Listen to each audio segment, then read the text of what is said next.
Alléluia.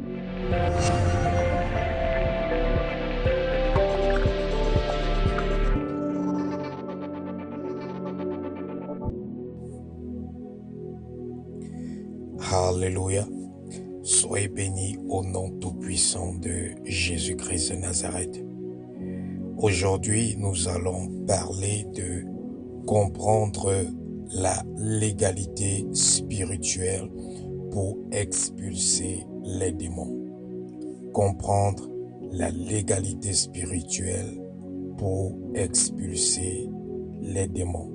C'est un message très important et c'est la raison pour laquelle je vous exhorte à prêter attention à tout ce qui sera dit, tout ce qui sera partagé tout au long de ce message.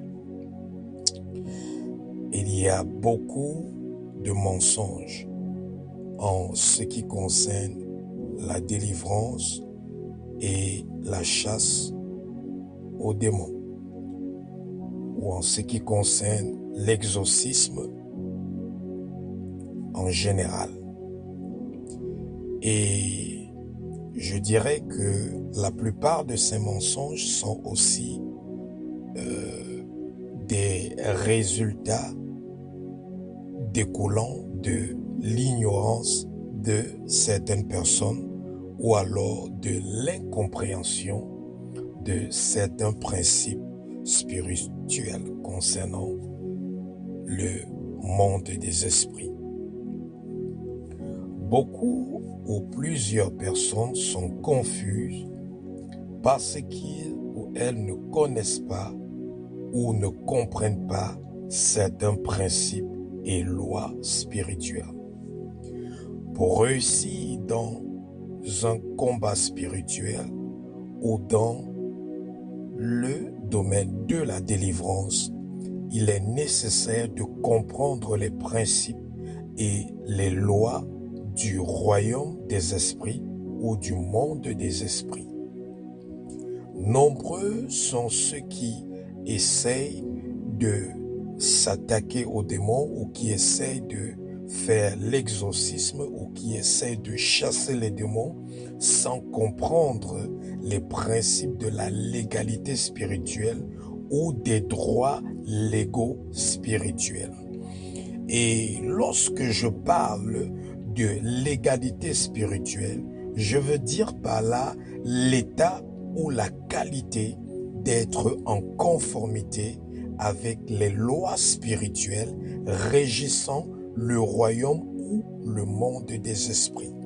Donc, à chaque fois qu'on fait allusion à la légalité spirituelle, il est question de l'état ou la qualité d'être en conformité avec les lois spirituelles régissant le royaume des esprits ou alors le monde des esprits. Il est important de savoir que les démons et les esprits n'ont aucun droit légal dans le domaine physique ou dans le monde des humains ou sur la planète terrestre. Pour qu'un esprit puisse accéder à une personne ou au corps ou à la vie d'une personne, il faut lui donner le droit légal. C'est pourquoi même le Saint-Esprit ne peut pas habiter dans une personne qui n'est pas prête ou qui ne l'a pas au préalable accepté dans sa vie.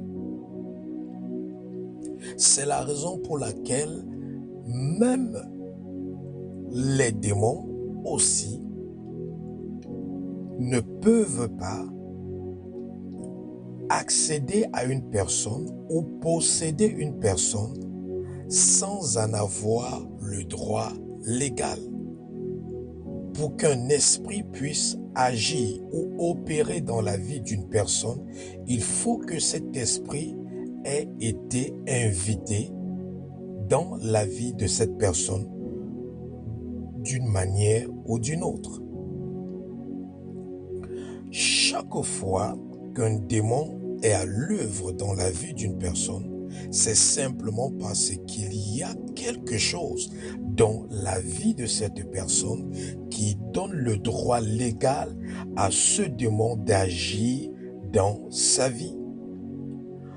Beaucoup parlent des droits légaux spirituels sans le savoir lorsqu'ils parlent des portes d'entrée des démons. Parce que, en effet, les portes d'entrée des démons dans la vie des personnes sont ce qui donne le droit légal aux démons ou aux mauvais esprits d'influencer ou de posséder ces personnes. Il est impossible de chasser efficacement un démon si vous ne traitez pas ou n'abordez pas le droit légal qui permet au démon d'entrer dans une personne. Vous pouvez chasser un démon, mais vous ne pouvez pas le maintenir longtemps hors de votre vie si vous n'avez pas traité le droit spirituel que le démon possède dans votre vie. Donc, il est important de traiter ou d'annuler le droit légal que le démon possède dans votre vie si vous voulez être capable de maintenir ce démon hors de votre vie définitivement. De nos jours, nombreux sont ceux qui, dans l'Église, dans le corps de Christ, qui ne savent pas comment chasser les démons.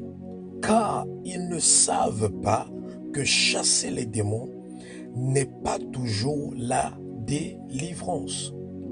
Le fait qu'un démon soit hors de la vie d'une personne ne signifie pas toujours que cette personne a été délivrée ou libérée de ce démon.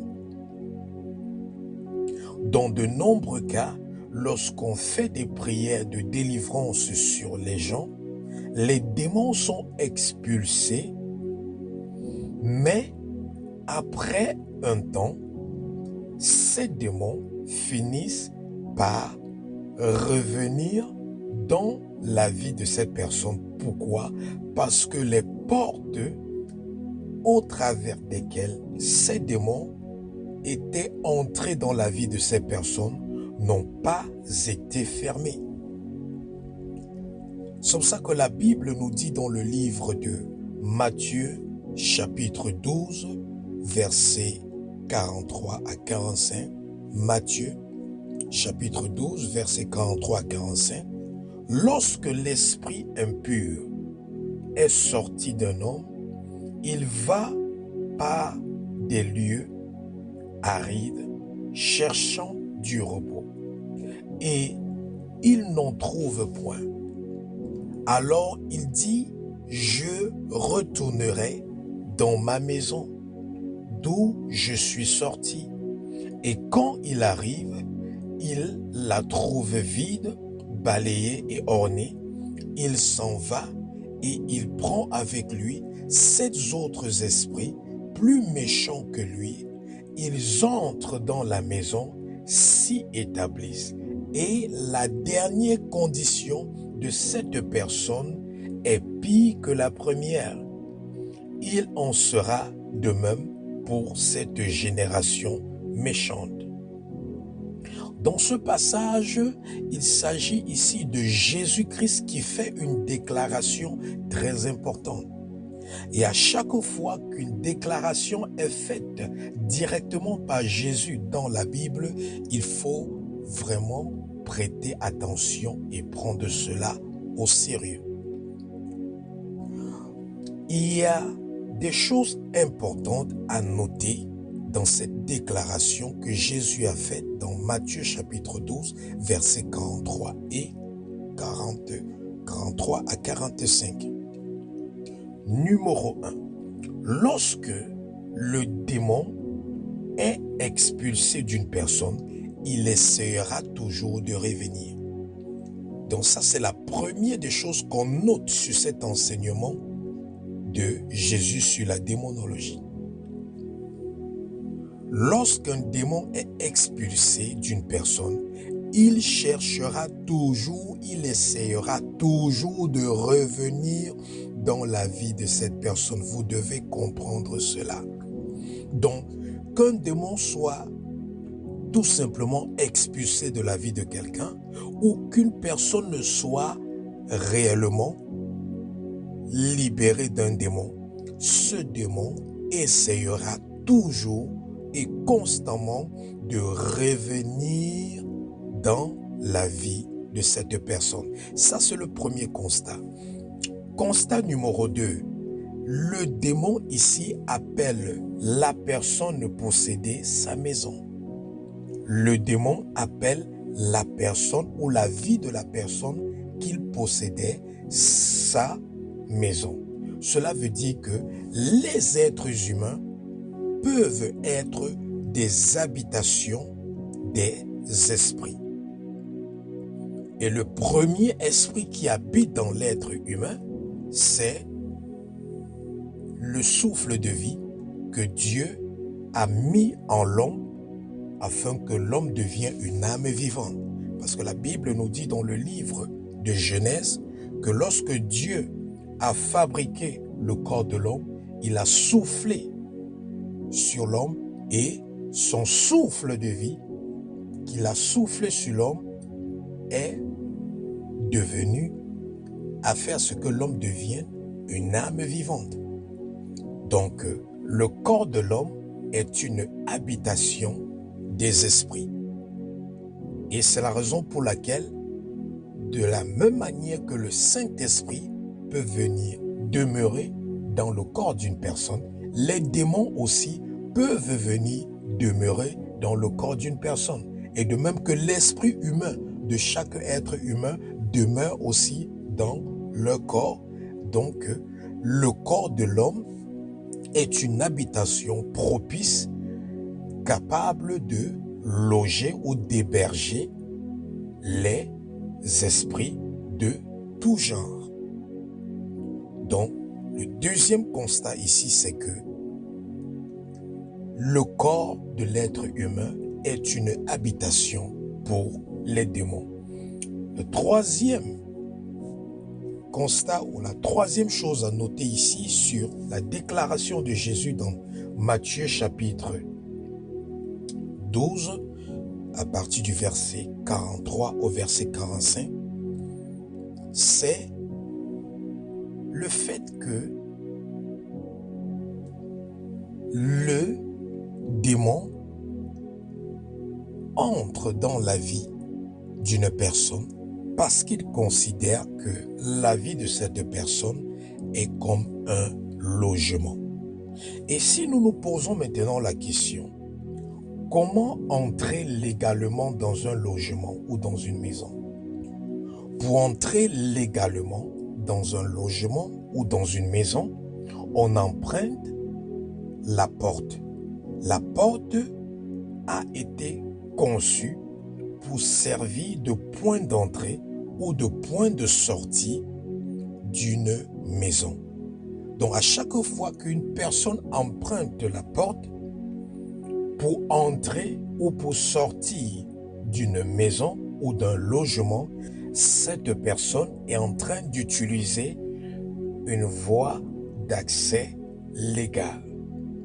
Donc lorsque un démon entre dans votre vie par une porte, c'est une preuve que la présence de ce démon dans votre vie est spirituellement légale. C'est-à-dire qu'il y a quelque chose dans votre vie qui permet à ce démon d'accéder légalement ou de demeurer légalement dans votre vie. Mais si un démon pénètre dans une maison au travers de la fenêtre ou de la toiture, son entrée dans cette maison sera illégale parce qu'il a utilisé la fenêtre ou la toiture qui n'ont pas été conçus pour servir de point d'entrée ou de point de sortie dans une maison ou dans un logement. Et dans ce cas-là, on pourra alors dire que la présence de ce démon ou de cet esprit est spirituellement illégale dans la vie de ces deux personnes. Lorsque Jésus-Christ délivrait les gens, il ne chassait pas seulement les démons, mais il s'occupait en même temps de la légalité des démons dans la vie de ces personnes. Et aujourd'hui, dans le corps de Christ, la plupart du temps, les démons sont expulsés des gens, mais les gens ne sont pas réellement délivrés ou libérés de ces démons parce que certains ministres de Dieu ignorent le principe de la légalité spirituelle concernant les démons ou les esprits maléfiques. L'onction, la puissance ne suffisent pas pour garantir ou pour délivrer une personne. La connaissance des principes et des lois spirituelles est nécessaire à quiconque veut être efficace pour délivrer les gens des démons ou alors pour se délivrer soi-même des démons. La Bible est claire dans le livre de Jean chapitre 8 verset 32 que vous connaîtrez la vérité et la vérité vous rendra libre. Vous devez savoir que la délivrance n'est pas une rencontre avec la puissance de Dieu ou avec l'onction de Dieu. Non, la délivrance est une rencontre avec la vérité. C'est quand on rencontre la vérité, c'est quand on expérimente la vérité qu'on expérimente la délivrance. Mais on peut expérimenter la puissance de Dieu, on peut expérimenter la gloire de Dieu, on peut expérimenter l'onction de Dieu, on peut expérimenter le miraculeux de Dieu sans toutefois obtenir sa délivrance. Et un très bon exemple, c'est le peuple de Dieu qui est sorti de l'Égypte.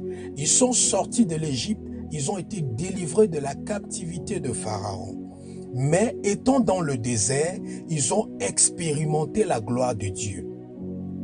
Au travers de la colonne de feu, au travers de la nuée de nuages, ils ont expérimenté la gloire de Dieu au quotidien. Ils ont expérimenté la puissance de Dieu, le miraculeux. Ils ont expérimenté la mer rouge qui s'est ouverte, qui s'est fendue, qui s'est ouverte, ils sont passés. Ils ont expérimenté le miraculeux. Pendant toute la traversée dans le désert, ils expérimentaient le miraculeux au quotidien. Lorsqu'ils avaient besoin de manger, la manne pouvait tomber du ciel. Lorsqu'ils avaient soif, l'eau pouvait couler d'un rocher. Les vêtements qui étaient sur eux ne s'usaient pas. Les chaussures qu'ils portaient grandissaient au fur et à mesure aussi qu'ils prenaient de la taille. Ces personnes vivaient quotidiennement dans l'expérience ou la rencontre avec la puissance de Dieu, avec l'onction de Dieu, avec la gloire de Dieu, mais regardez, ils n'ont pas été délivrés. Donc, il faut savoir que la délivrance n'est pas la rencontre avec la puissance de Dieu ou l'onction ou la gloire de Dieu ou le miraculeux. Non, la délivrance est une rencontre avec la vérité parce que c'est la rencontre avec la vérité qui nous permet d'être libres. C'est ça qui nous rend libres. La connaissance de la vérité nous rend libres et non pas la puissance, l'onction ou alors la gloire de Dieu et le miraculeux. Donc, c'est important de savoir que la découverte ou la compréhension de la vérité concernant votre cas ou votre situation vous orientera sur la voie de la délivrance complète. De nombreuses personnes me contactent et me demandent pourquoi elles ne parviennent pas à chasser des démons alors qu'elles jeûnent et prient avec ferveur. Et je les explique toujours que la délivrance n'est pas la prière et le jeûne. La prière et le jeûne sont des éléments ou des armes ou des instruments ou des outils très importants qui contribuent à la délivrance, mais ils ne sont pas la délivrance en elle-même. Mais la connaissance, la révélation, la compréhension de l'origine des problèmes des gens ou des vôtres que vous aviez acquis vous guidera dans l'utilisation de la prière, du jeûne, de l'onction ou de la puissance pour délivrer les gens et pour vous délivrer vous-même. Donc, ne vous réjouissez pas seulement parce que les démons se manifestent ou parce que les démons sortent lorsque vous êtes en train de prier. Mais assurez-vous que le droit légal du démon dans votre vie a été traité efficacement. Le conseil du Saint-Esprit ou le guide du Saint-Esprit ou les instructions du Saint-Esprit sont nécessaires lorsqu'il s'agit d'identifier la porte d'entrée ou le droit légal des démons dans la vie d'une personne. C'est pourquoi chaque croyant aujourd'hui doit être prophétique. Cela veut dire opérer avec les dons de révélation, tels que le don de la sagesse, le don de la parole de connaissance, le don de prophétie, ou alors le don du discernement. Il n'est pas nécessaire d'être un prophète pour utiliser ces dons de révélation dans votre vie. Non, tout enfant de Dieu qui est véritablement né de nouveau et qui croit en Dieu et qui est prêt à payer le prix pour acquérir ou pour activer de tels dons spirituels dans sa vie, finira par recevoir ces dons ou alors finira par activer ces dons et utiliser ces dons dans sa vie. Et sachez, bien-aimés, qu'il n'existe pas de formule de délivrance. Il n'existe pas de formule de délivrance. Car chaque délivrance est unique. Un démon peut posséder différentes personnes en utilisant différentes portes ou droits légaux spirituels. Donc, le droit légal spirituel dont dispose le démon est ce qui va en fait déterminer le processus, la stratégie ou l'opération à utiliser pour délivrer les gens de ce démon. Donc on ne chasse pas les démons ou on ne délivre pas les gens avec des formules, mais on identifie le démon, on identifie le droit légal spirituel ou la légalité spirituelle du démon et sous le guide du Saint-Esprit, on détermine maintenant le processus ou la stratégie à utiliser et aussi qu'on détermine aussi les armes, les outils ou les instruments à utiliser pour pouvoir être délivré totalement et efficacement de ce démon. Donc, bien-aimés, prenez en considération ce message si vous voulez réellement être délivré des esprits. Rassurez-vous de prêter attention à la légalité spirituelle de tout démon que vous essayez d'expulser de votre vie ou que vous essayez de chasser de votre vie. Car vous ne pourriez jamais avoir du succès ou de la réussite dans l'exorcisme ou dans la délivrance si vous ne traitez pas le problème de la légalité spirituelle des esprits. Parce que les esprits ne sont pas capables de résister dans la vie d'une personne parce qu'ils sont forts ou parce qu'ils sont puissants. Mais les esprits sont capables de résister dans la vie d'une personne lorsqu'ils ont le droit légal ou lorsqu'ils ont un fondement juridique, spirituel à leur disposition qui leur permet de demeurer ou d'accéder à la vie de cette personne.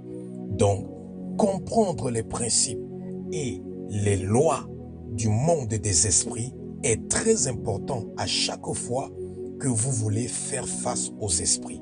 Parce que beaucoup essaient de faire face aux esprits, de combattre les esprits sans prendre la peine ou sans prendre le temps de s'asseoir et se laisser enseigner ou de s'asseoir et se laisser expliquer afin de pouvoir comprendre les principes et les lois des esprits ou les principes et les lois qui régissent le monde des esprits.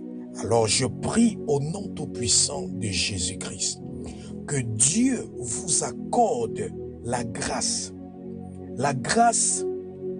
de pouvoir acquérir non seulement la connaissance, mais aussi la compréhension des lois du royaume des esprits ou du monde des esprits ou du monde invisible au nom tout-puissant de Jésus.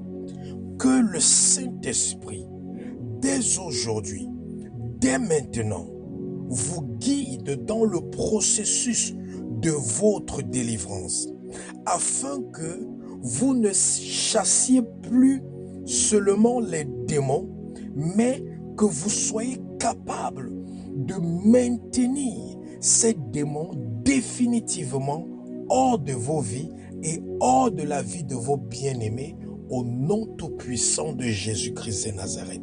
Merci Seigneur parce que tu les accordes cette grâce de pouvoir opérer dans le domaine de la délivrance des démons ou des esprits maléfiques avec les yeux ouverts et sous ton éclairage de ta lumière divine. Au nom tout-puissant de Jésus-Christ. Merci Seigneur.